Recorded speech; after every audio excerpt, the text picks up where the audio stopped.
Thank y'all for doing this. I was in a church recently with a good friend of mine, a large church, and he told me an interesting thing. He said it was a Sunday school class that learned what probably all of us learned when we were little kids. You know the little thing you do with your hands? Here's the church, here's the steeple, open the door, and what? There's the people. So what they started doing was they would close every class before they'd leave. All these little first or second graders, what they wanted to do. Here's the church, here's the steeple, open the door, there's the people. It became sort of what they did every Sunday. And then one day a couple of new kids came. One of them happened to be handicapped and only had one hand. Nobody thought much about it until finally we got ready to close the class. Everybody said, well, let's do our thing. Then all of a sudden, the teacher realized that he was one little boy that only had one hand. You can't do that with one hand. But then he noticed another little boy looked over there and saw what was happening, so he threw up his hand.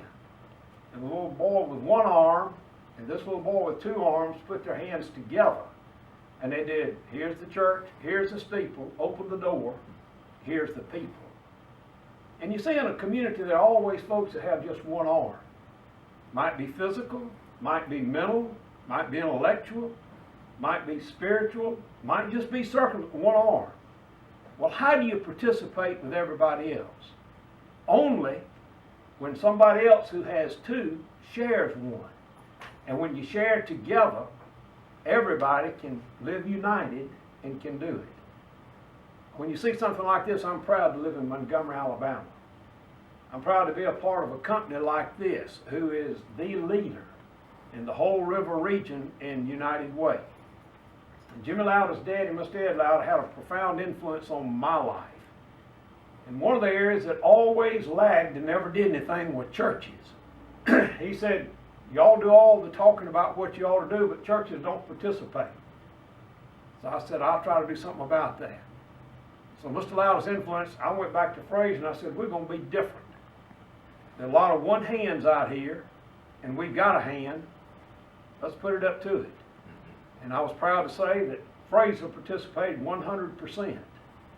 And he came to me and he said, you know, as a church, your church gives more money than all other church staffs in the river region put together. And that made me as proud to be a part of the community as it did just what churches or synagogues do. So we have a great opportunity. The Bible says this, why do you go to work every day? It's not just to accumulate things for yourself, but you work in order to earn so that you can help those who are in need. That's what we do to live united.